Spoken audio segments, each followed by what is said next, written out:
My name is Don, and I'm married to Carla. We have been together for 8.5 years and have 2 wonderful children, 8-year-old Steve and 4-year-old Lori. Carla was pregnant when we tied the knot, and Steve came into our lives 6 months later. Although most of our friends and relatives didn't pay much attention to our unconventional beginnings, Carla's parents were disappointed in their daughter. I want to make it clear that the blame for this lies solely with me. It was I who pushed their daughter into premarital contact. I was the one who impregnated her and ruined her chances for a better future.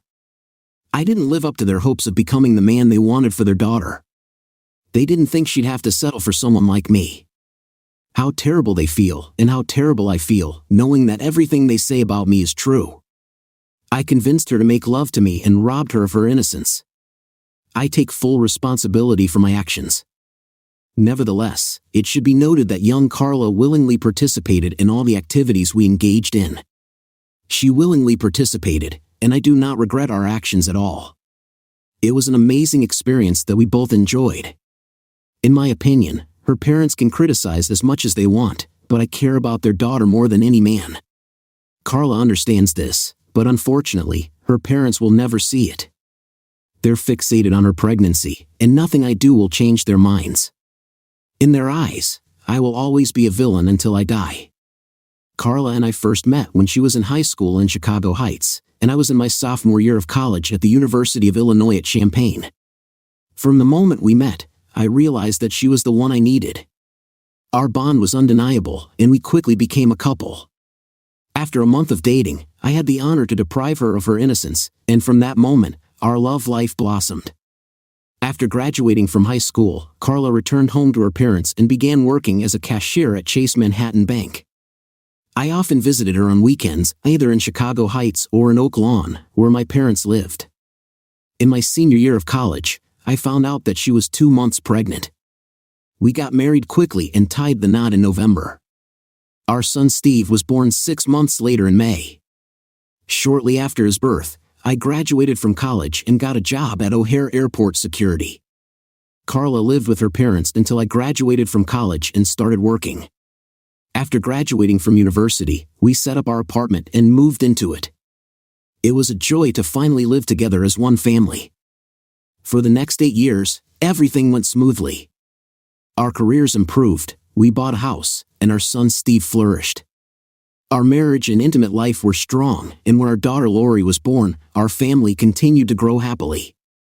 We experienced more and more success, wealth, and joy.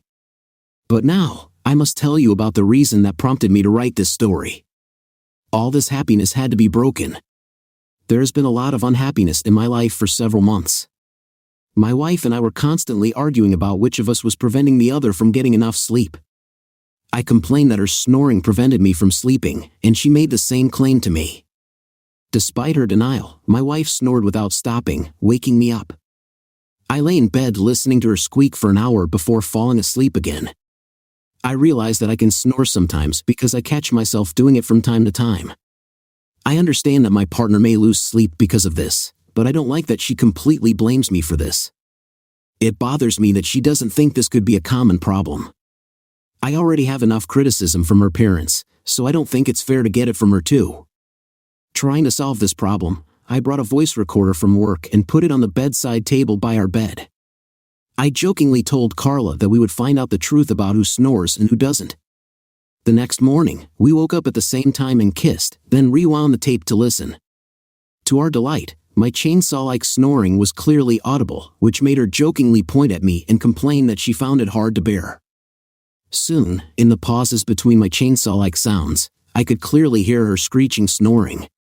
Carla sighed in disbelief and gave me a shocked look, which made me burst out laughing. "Oh my God, I'm terrible," she exclaimed. At that moment, we both couldn't help but laugh. She jokingly said, "Honey, we really need to work on this so we don't end up kicking each other out of the bedroom."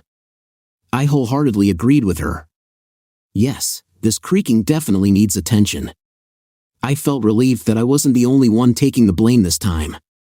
She playfully slapped my hand and apologized for putting all the blame on me. I calmed her down by pulling her close, kissing her warmly, and giving her a loving hug, with maybe some intimate touches. She didn't seem to mind at all. After we finished, both children woke up, and as a result, we were late for work. As expected, the recorder was forgotten. A few days later, she asked me to come home early to look after the kids because she had a meeting at the bank. Then, I noticed the dictaphone. A mischievous grin appeared on my face as I recalled my evidence that she snores. Unable to resist the temptation to listen to the recording again, I rewound the tape and turned it on. After listening to our recording, the next morning, I found that the sounds of our lovemaking turned me on. I was shocked by what I heard next. My wife was unfaithful to me and had slept with another man in our marital bed. There was nothing more to add. After learning about the cheating on the tape, I quickly called our neighbor Judy and asked if she would be able to look after the children while I focused on work. Fortunately, she was free and agreed to help. I walked the kids to Judy's house, reminding them to be good and promising to pick them up as soon as dinner was ready. Judy was delighted with the guests, and her 2 children of the same age enjoyed playing with them. I went upstairs to the bedroom and continued listening to the tape. "Steve, it's been too long since we last made love," the voice on the tape said. "I've missed you so much these past few months, but don't worry, I'm going to catch up this afternoon. Let's make some unforgettable memories together. I can't wait for you to get me pregnant again today. Don and I are thinking about having another child, and I think I'm at the peak of my fertility right now. I hope that all 3 of my children will have the same father. Has Don never thought about this situation? Has he never wondered why our children don't look like him at all? Is he stupid?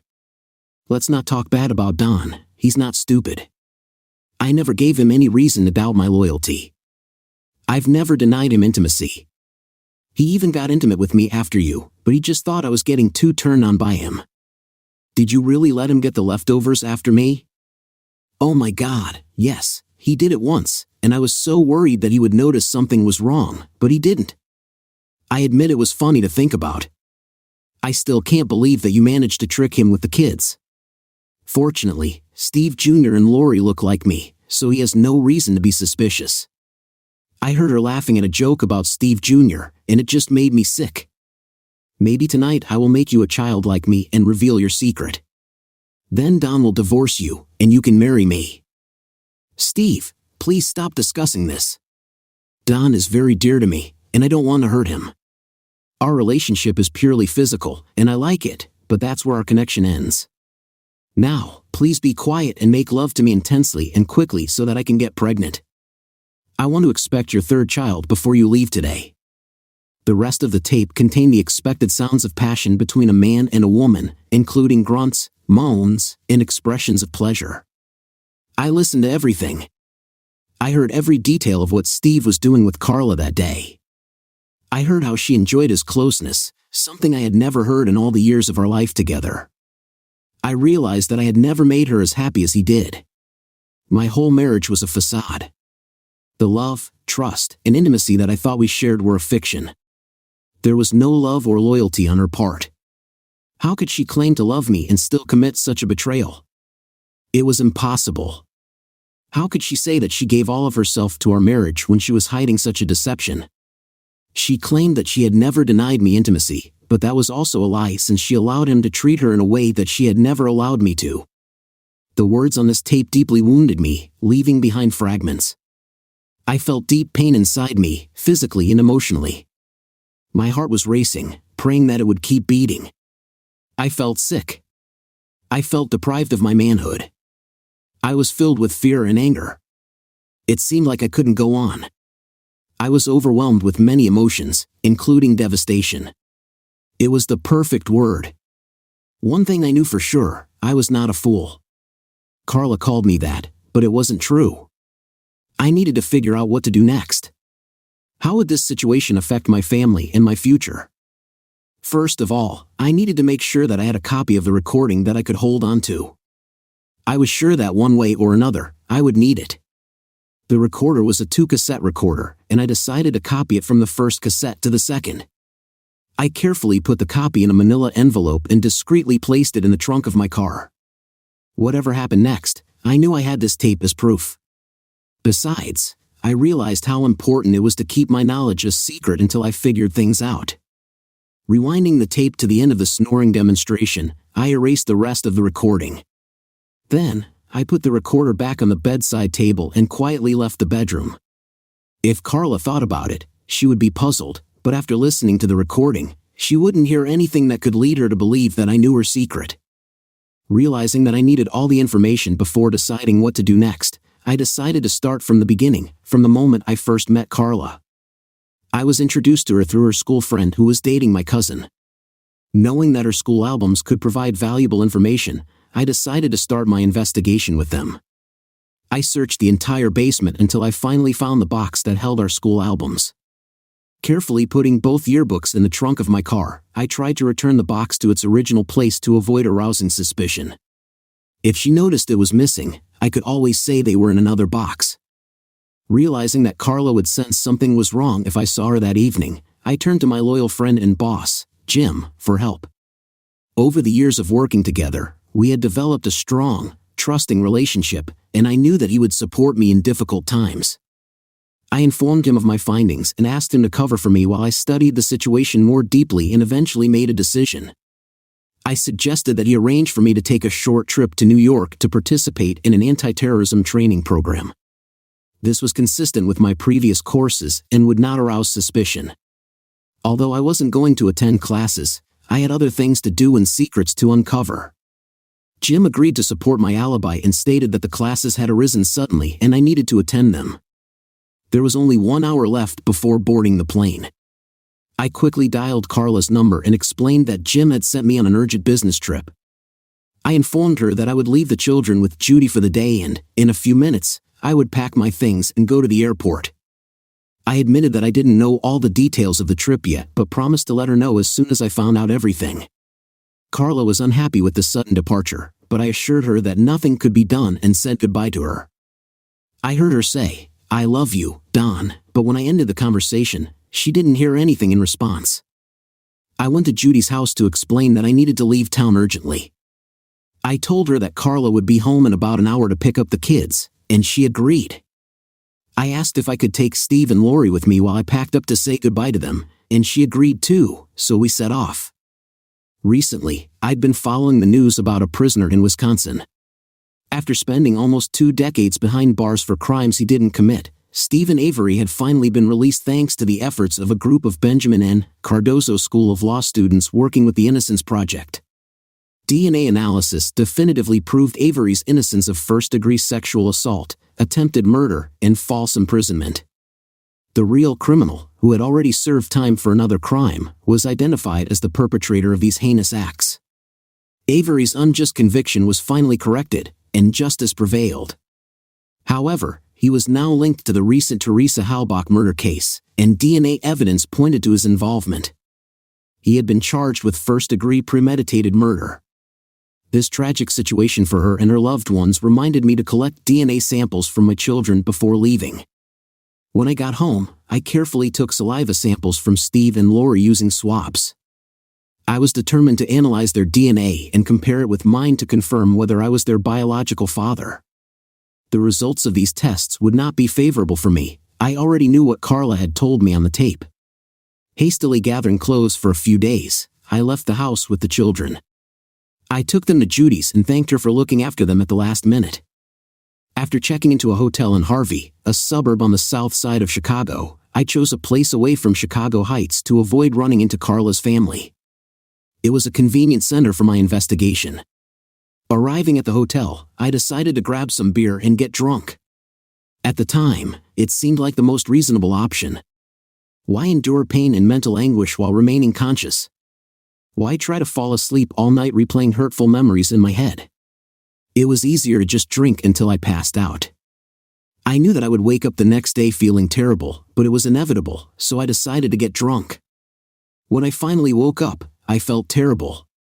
It was already 11 o'clock in the morning, and I was afraid that I wouldn't live to see noon. Feeling a headache and nausea, I decided to drink a few more bottles of beer. Surprisingly, it turned out to be a good choice because when I woke up at 3 p.m., I felt a little better. I called the cleaning service and asked for coffee and toast, which were delivered very quickly. While I was waiting, I took a shower and changed into fresh clothes. The coffee was exactly what I needed, and I was able to eat the toast without any problems. Thinking about what to do with the rest of the day, I decided to check the messages on my mobile phone. To my surprise, 3 people were waiting for me. The first message was from Carla, expressing her disappointment that I hadn't contacted her upon arrival in New York. She was upset that she couldn't contact me because she didn't know where I was staying and urged me to call her back as soon as possible. The second message, also from Carla, was more stern. She was angry that I hadn't called her either the night before or that morning. She seemed annoyed, but it didn't bother me. I planned to come up with a good excuse when I eventually talked to her. I knew I needed to talk to her soon, but decided to put it off a while longer. After all, she was already angry. I chuckled at the thought of how much angrier she could get. We all know she is capable of becoming even more volatile, especially in the role of a wife. Shortly after Carla's call, Jim called me. He said she was furious and demanded to know my whereabouts and current situation. He informed me that I owed him for dealing with all the trouble she had caused him, and I agreed. He explained to her that he had no more information about my whereabouts than she did, since he did not know which hotel I would be staying at. He mentioned that the seminar would be held at the Kennedy Airport Convention Center and suggested she try to contact me there. Knowing about the strict security measures at airports, he doubted that she would be able to find me even if I was there. I felt calm knowing that I wasn't really at the airport and decided to wait before calling her. According to my calculations, before Carla returned from work, I had a few hours that I could devote to the project. So, I settled down at my laptop and started working with the checklist. I wrote down all the information I already had and noted all the missing details that needed to be filled in. I scrupulously combed through my wife's yearbooks, listing everyone who left a message and sorting them by year of study. I contacted her school and asked if they had a graduation album from 5 years ago. The assistant administrator kindly informed me that they did. I also eagerly asked for a copy of the list of participants for the upcoming 10-year reunion. She informed me that it could be sent electronically, so I gave her my email address and asked her to send it. 5 minutes later, I received the list and began collecting names from the yearbook along with names, spouses, addresses, and phone numbers. It was a real treasure trove of information because now I had the most recent list.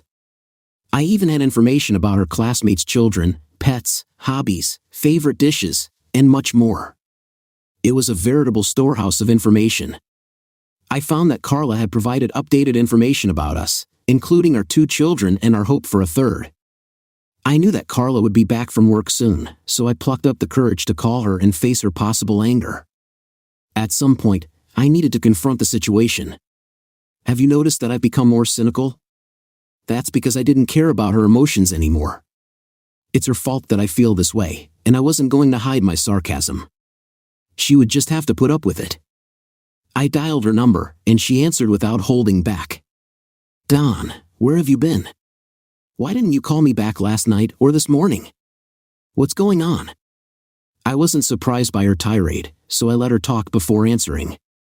I explained that I had returned home very late and did not want to wake the children with calls. I admitted that I had been drinking a little, so I didn't call in the morning. I needed to prepare quickly for the days ahead and just didn't have time. I stayed at the Hilton Garden Hotel at JFK Airport last night, but I was only able to book a room for 1 night and now I had to look for another hotel for the following nights.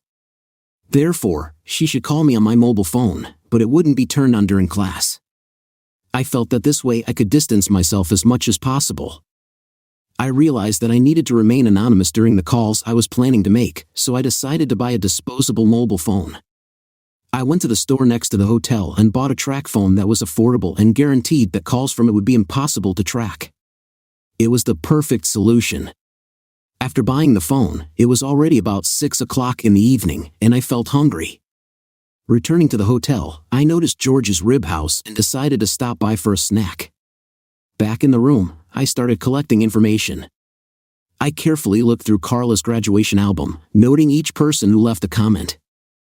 I classified each comment using a code system, marking each person as a friend or not based on the content of their message. I classified the names according to their relationship to her: girlfriends for those who were in her environment, guys for those with whom she had a closer relationship, and enemies for negative comments.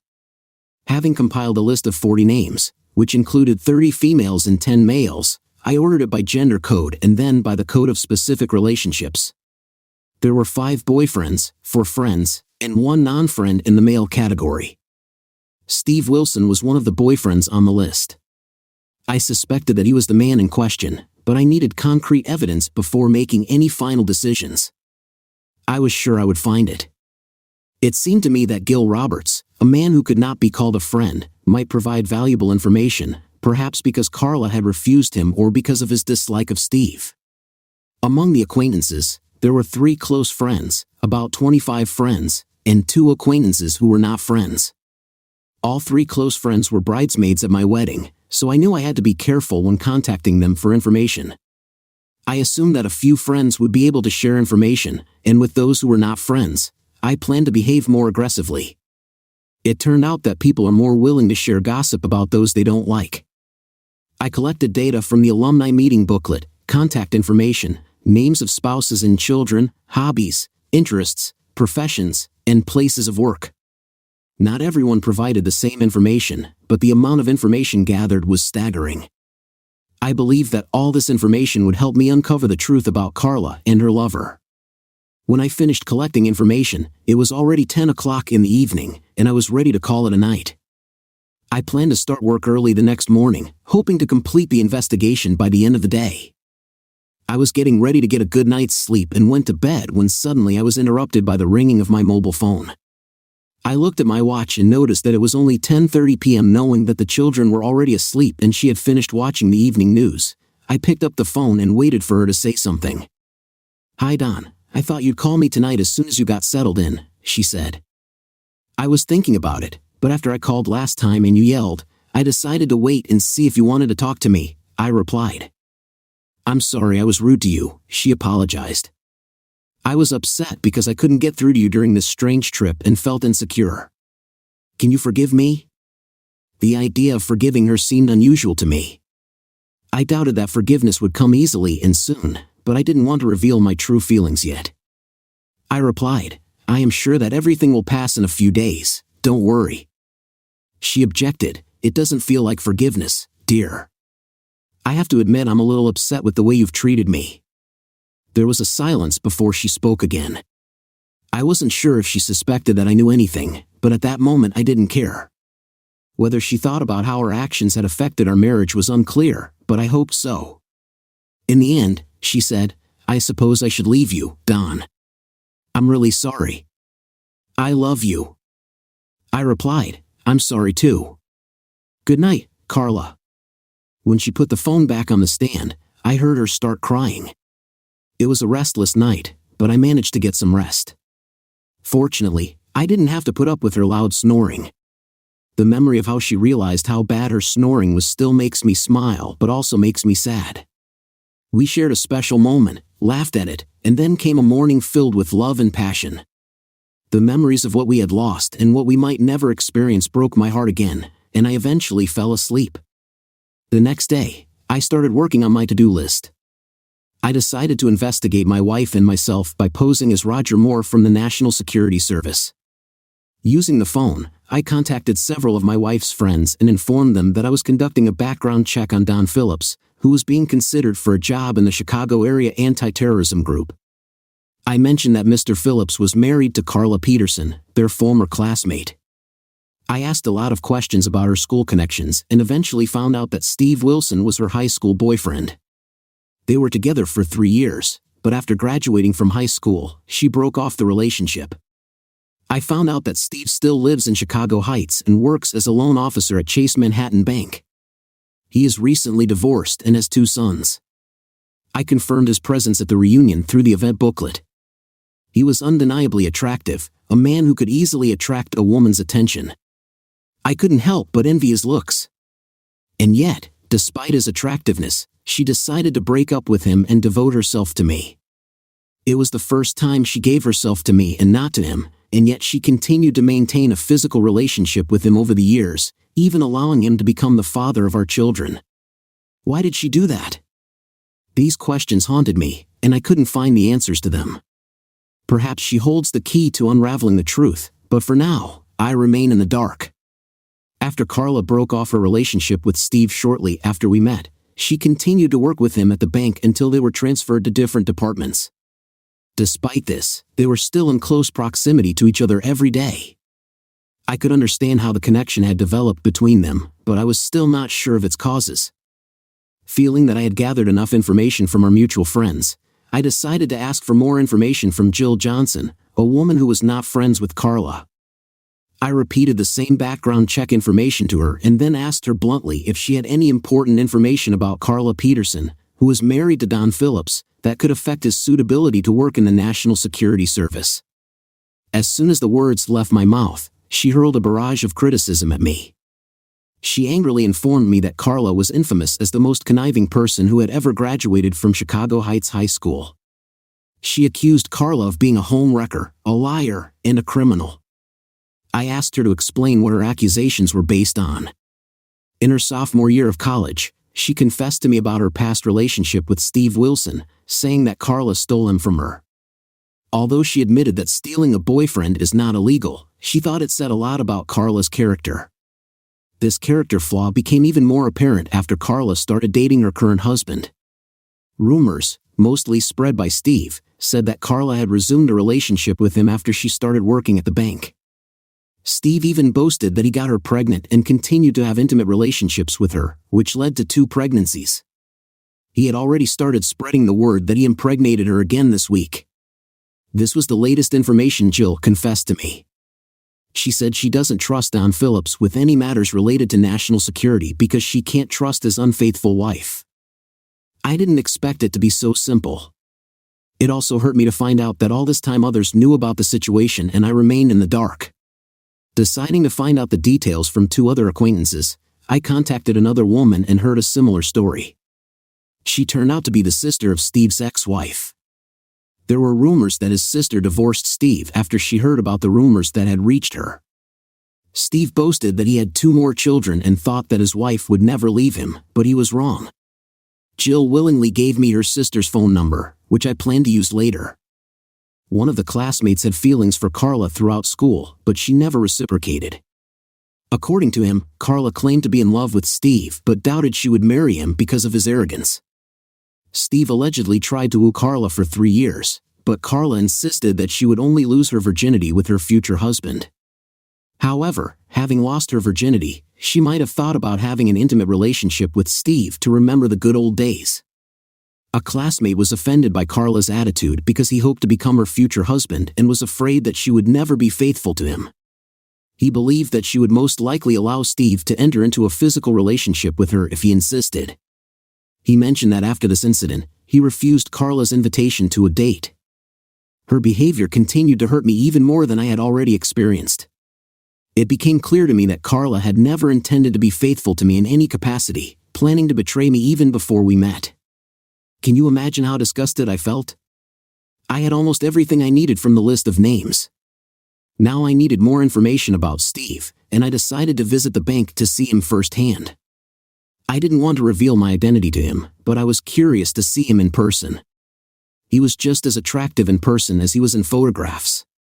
He was taller than me and obviously played sports. It was a pity that he was ill-mannered, otherwise, he could have been a great catch. I had a few more things to do before heading home, but I knew I'd be back at my desk before nightfall. After completing all the tasks, I checked into the Candlewood Suites extended stay hotel located near the airport. I called Carla around 8:30 p.m. to let her know that I would be home by noon the next day. I asked her to take the day off so we could spend time together. By this point, I had already come to terms with my circumstances and showed no signs of what was really happening. I decided that since she had been deceiving me for years, a few wrong words on my part wouldn't do much harm. I assured her of my love and promised that everything would be fine. I slept peacefully that night. The next morning, I met with Jim in my office and told him about all the information I had gathered. Mr. Phillips handed me an envelope with the results of the DNA analysis obtained at the laboratory where I had deposited the samples the day before. Although it was a bit more expensive, I was grateful for the overnight delivery option. I wanted to have the results on hand before I met Carla. I decided to open the envelope in Jim's presence since he was not only my friend but also my boss, and I might need to ask him for a favor in the future.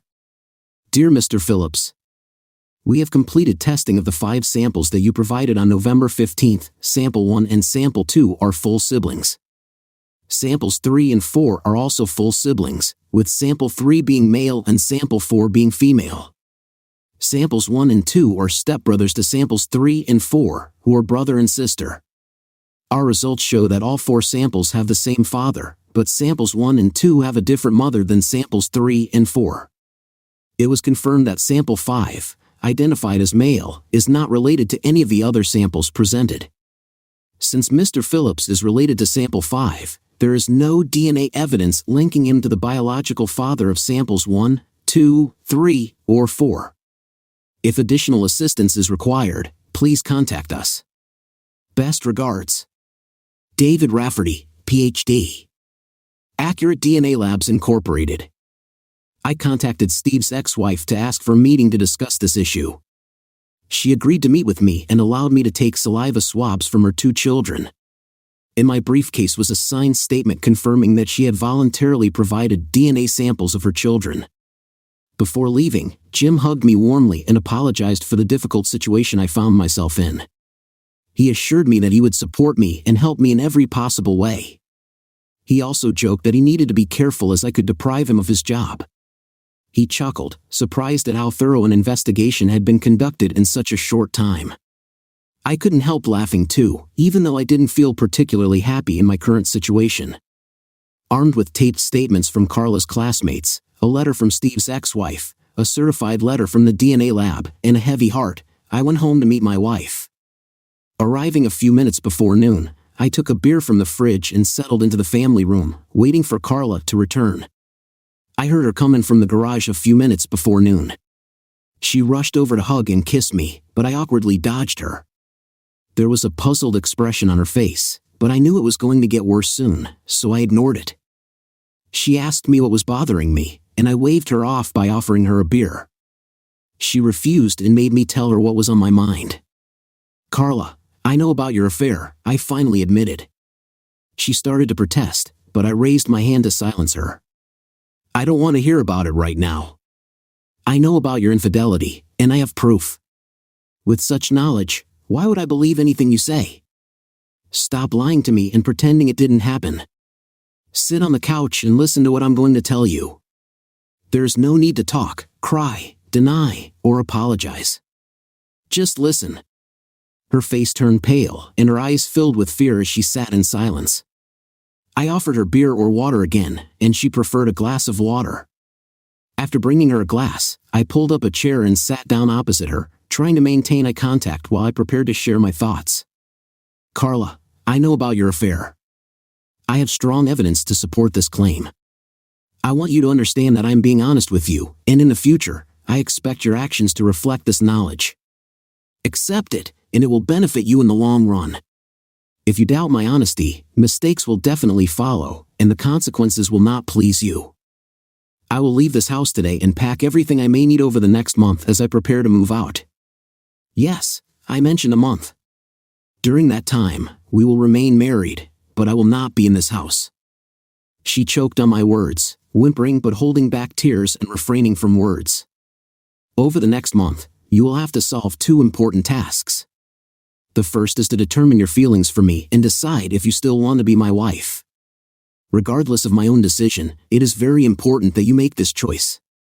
If you don't love me or don't want to be my wife anymore, my wishes don't matter. Therefore, the decision is in your hands. I don't expect you to make that decision today.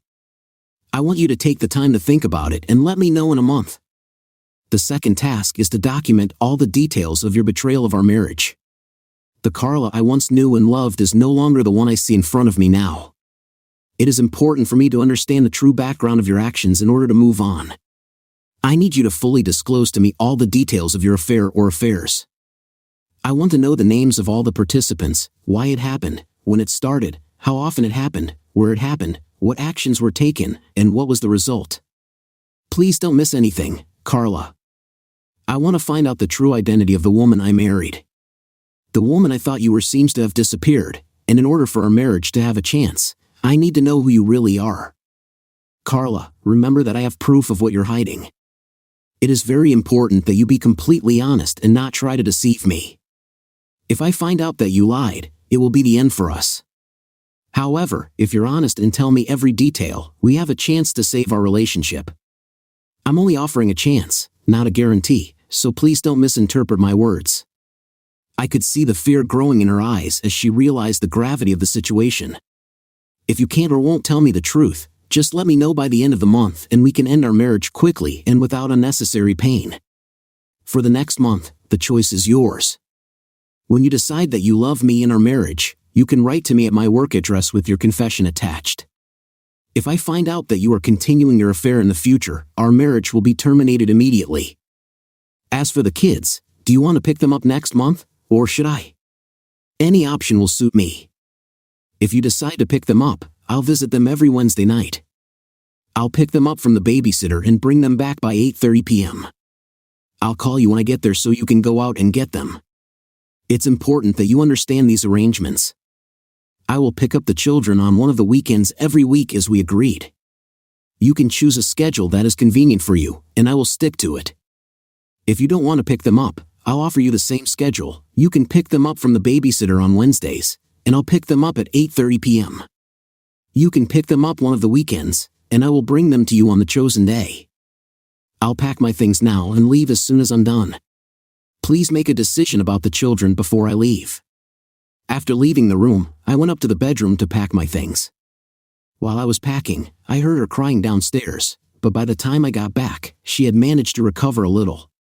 Her eyes were still red and her makeup was smudged, but she seemed to have pulled herself together. "Don," she began, "I know you don't want to listen to me." "Stop it." "You're right, I don't want to listen. Do as I say, or we can end this sham marriage right now." I thought I handled the situation well, but it became clear that I overestimated her understanding. Her ignorance of the seriousness of the situation made me so angry that I couldn't help myself. My lunge confused her, and she staggered back in shock. "Do you want to keep the kids with you, or should I take them?" I asked. Tears filled her eyes, and she prayed, "I want them to be with me." With a heavy heart, I decided to leave. I promised to call her the next day to discuss the schedule for picking up the children on Wednesdays and weekends. "Goodbye, Carla," I said, leaving. The month passed quickly. Every Wednesday night, I invited Steve and Lori to dinner and then returned to my room. Although Lori was very young and did not understand what was going on, Steve guessed that something was wrong. He asked why I was not at home, and I explained that his mother and I had difficulties in our marriage and needed to be apart to sort out the situation. I assured him that we both deeply love him and Lori and asked him to be patient and not worry about us. Steve seemed pleased with my answers, and I decided to leave it as it was for now. Every time I drove the kids to the house, I saw Carla. She met them at the front door and made sure they entered the house quietly. One day, she came to the car to talk to me, but I just raised my hand to stop her and drove away. As I drove away, I saw her tear-stained face in the rearview mirror. She'd been standing in the doorway ever since. Exactly 1 month after our meeting, I received a letter from Carla. It said, "I want to apologize for the pain you've been through. I love you and really want to become your wife. Please call me as soon as you read my letter and decide to return to my house. I'm ready to spend the rest of my life with you because both I and your children need you. With love, Carla." Reading Carla's words, I felt that there was more to this story than she was saying. I knew that Steve and Lori were not biologically mine, and I had a premonition of what the outcome of my decision would be even before I opened her letter. A long letter was attached, in which she expressed her desire. "I want you to come home. I love you and I want to grow old with you, but at the same time, I'm in a difficult situation. I love 2 men, you and another man named Steve Wilson. I understand that this revelation will hurt you, but I felt it necessary to be extremely honest with you about my feelings. You accused me of having an affair, and maybe from a technical point of view, it's true. But I never thought so. When most people think of an affair, they imagine a short-term relationship with someone outside the relationship. But my connection with Steve came before my relationship with you. You already know that at the time we met, I had another man, Steve Wilson.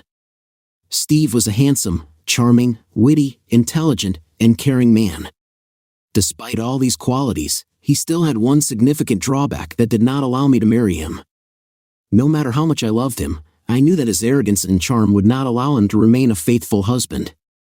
Therefore, although I was in love with him, I made the difficult decision not to give him my innocence, as I was determined to keep it for my future husband.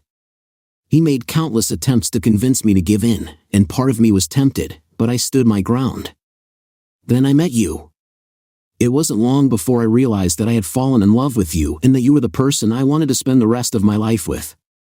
You had all the qualities I wanted in a husband. You were attractive, kind, gentle, smart, funny, and incredibly handsome. I could imagine a future with you in which you would be faithful to me. I deeply adored you for embodying everything I was looking for in a partner. The thing is, my love for Steve has never waned. I care for both of you in unique but identical ways. It's hard to express, but it's the closest I can come to describing my feelings. Steve stubbornly continued to pursue a romantic relationship with me despite my constant refusals. I spent weekends with you and met Steve during the week. He knew about my feelings for you but also felt that my love for him was still strong. I once told him that maybe after I gave my innocence to my future husband, I would consider letting him have an intimate relationship with me before I tied the knot. He looked at me strangely but didn't bring it up again. When I gave myself to you, he felt that something had changed. He began to put pressure on me, wanting the opportunity to have an intimate relationship with me, as I had suggested, even though we weren't married or engaged yet. I knew you were the one I wanted to spend my whole life with. In the end, I gave in to Steve's advances. To tell the truth, I wanted him to make love to me. I loved him as much as I loved you. I gave myself to him and found pleasure in our closeness. I got pregnant, knowing that Steve was the father, not you, but I wanted you to be my husband, not him. I am deeply sorry for the pain I caused you. From that moment on, I was unfaithful to you.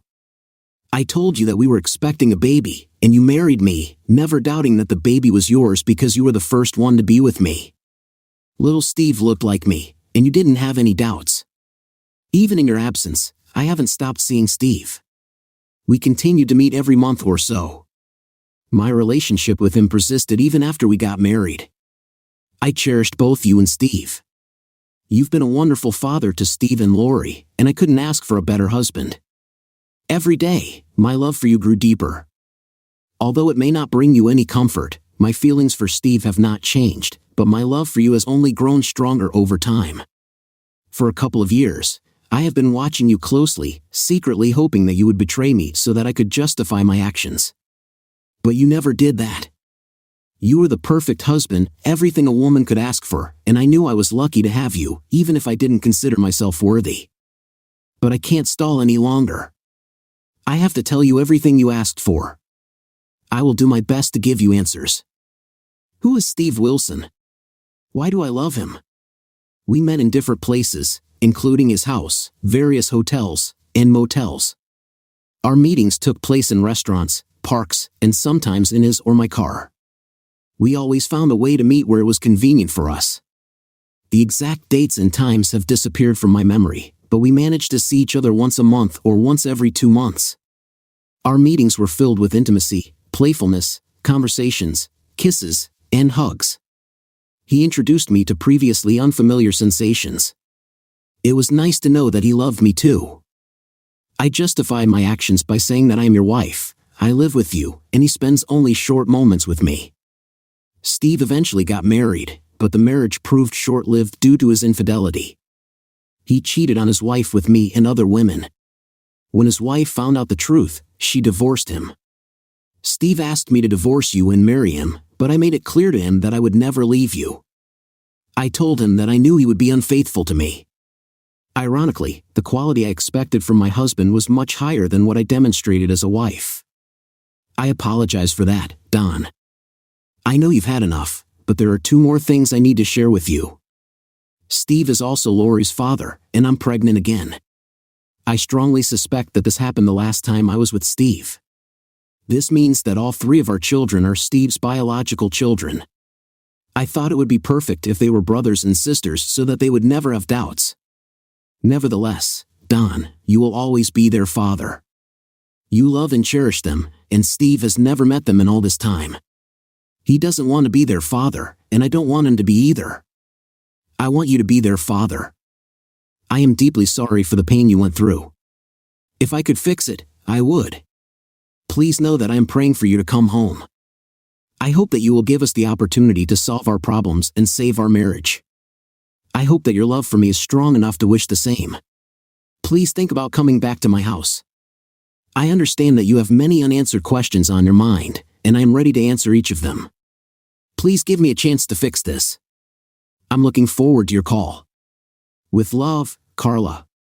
The next day, Friday, I contacted Carla and informed her that I would be back home early in the morning. I suggested that she take the day off and leave the children with the babysitter, as we needed to have a serious conversation.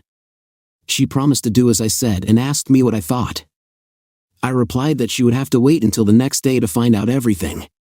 That was the end of the conversation. The next day, when I entered the house, I found Carla in the kitchen with a cup of coffee ready. I invited her to sit down at the table and discuss some important issues. Opening my briefcase and putting an impressive stack of papers and files on the table, I said to Carla, "This is my proof. It all started with this audio recording. It gave me valuable information. You cheated on me with a man named Steve, whom you like to be with. This infidelity continued even before we got married, as a result of which neither of my 2 children was biologically mine. You even planned to have another child with him, expecting me to raise him with you. After intimacy with him, you came to me as if nothing had happened, claiming that you love me." The shock and disbelief on her face were obvious. And if you're wondering where the evidence came from, it came from the audio recording we used to determine who was snoring. I erased everything except the snoring so that you wouldn't realize that I found you. Instead of going to New York, I went to Chicago Heights to investigate your past, find information about Steve, and learn more about my children. That's why you couldn't find me in New York. After learning the truth about you, I decided that I didn't want to see you or talk to you anymore. I knew I had to leave before you got home. I took your school yearbook as a starting point for my research. I have compiled a list of people who have left comments in your yearbook and sorted them by the degree of connection with you. I have carefully studied your yearbook and compared my findings with the graduate booklet provided to me by the school administration. This booklet contains the names, addresses, and phone numbers of the participants of the upcoming alumni meeting.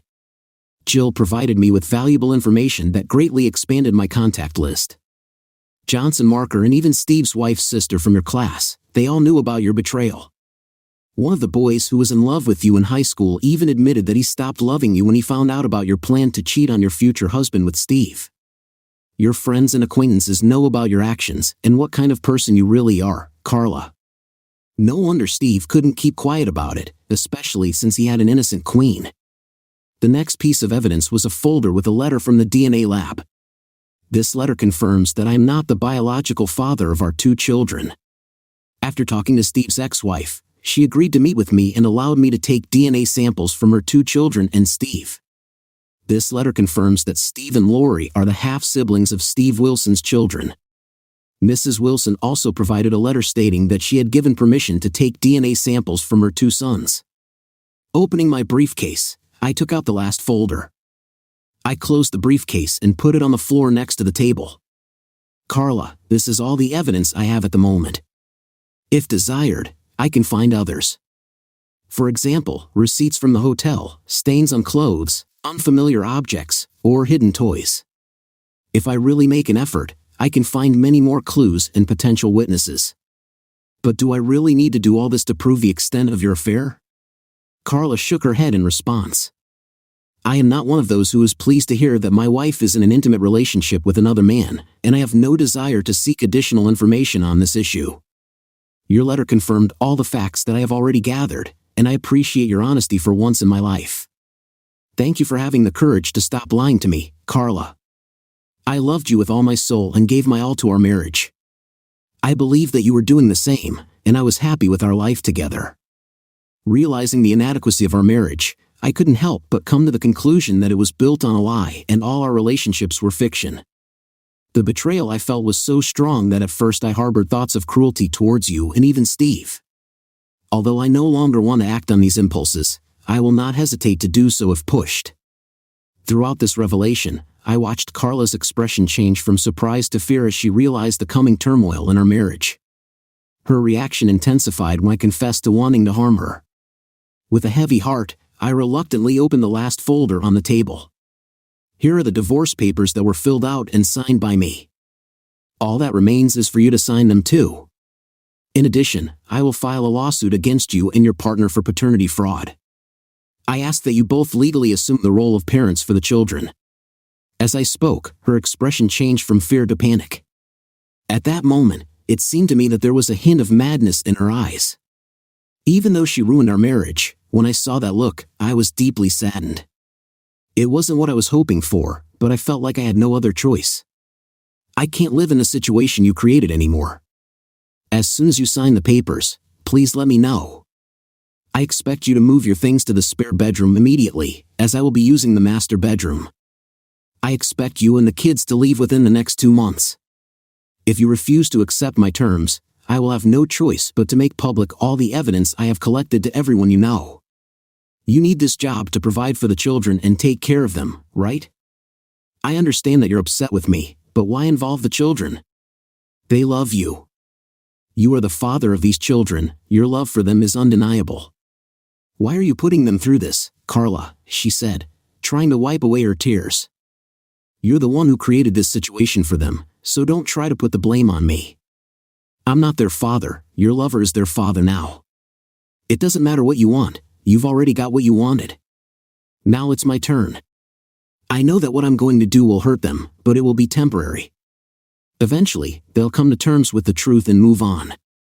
If I leave them with me, it will only be a constant reminder of your betrayal and make me resent their presence in my life. I refuse to become an embittered person. One day, the children will ask why their father left and why another man is impersonating their father. I know that at first, you will try to deceive them and make me look like a bad guy. But in the end, the truth will prevail over your lies. They say that the husband is often the last to know about it, but in your case, the children are the last to know about it. It may not happen today or tomorrow, but one day, they will find out the truth. I'm saying goodbye to you, Carla. We will meet again in court, and with that, I left. Carla tried to stop me by running up to me, but I had already closed the door in her face. When I returned the next day, I noticed that she had removed her things from the bedroom. Not wanting to meet the children, I packed my things and went to my parents. I called Carla to ask when she plans to move out of the house. The kids are asking where you are, what should I tell them? I asked. The truth. Tell them that I'm not their father and introduce them to the real father as soon as possible. I'll leave next week, she replied.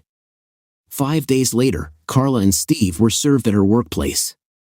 The server noted that Carla did not react in any way when she was handed the envelope and looked almost expectant. Steve, on the other hand, got upset and yelled at Carla in the office. A week later, Carla left home with the children watching them leave. I struggled with conflicting emotions. Even though I wanted to keep them with me, I realized that my growing hostility towards their mother would eventually overshadow my love for them. As I watched them leave with tears streaming down their faces, my heart shattered. I felt an irresistible urge to scream, hoping that everything that was happening was just a terrible nightmare. I collapsed on the floor of my house and watched Carla leave me for Steve. 6 months later, our divorce was finalized, and I received my share of the sale of the house. Despite the fact that there was less money, I found solace in the fact that I no longer had to deal with my wife's infidelity. Fortunately, I didn't have to pay child support because Carla earned more than me, but I had to pay child support until the paternity test was done. Soon after, Steve and Carla tied the knot. It took another year before the court finally ruled that Carla and Steve were guilty of paternity fraud and ordered them to pay me the money. In the meantime, they became the legal parents of the children through adoption. It cost me some effort to convince them to undergo the adoption procedure out of court. The less said about it, the better. I used the money I received from the lawsuit to create a college fund for the children, my last gesture towards them. Since the day they left the house, I have not seen the children anymore, although I wanted to, but I decided that it would be better this way. It turned out that Steve hadn't given up on his infidelities. Carla knows about this, and it seems that she has no choice but to accept and move on. I found a job on the south side of Chicago and decided to move there. After a few weeks, I felt lonely and unhappy. One afternoon in Lincoln Park, I came across a little puppy that was injured and in pain. When I approached him, the puppy ran off into the bushes. Curious, I followed him and found 3 small puppies huddled together. I decided to take them to my house. 2 years have passed since that day. I recently found out that Steve was hospitalized after he was brutally attacked by the husband of a woman he was involved with, and I return home every day where wagging tails and loving glances await me. Life couldn't be better. Carla got what she wanted. Her life turned into continuous suffering. Steve did not even try to hide his infidelities from her, but she had nowhere to go.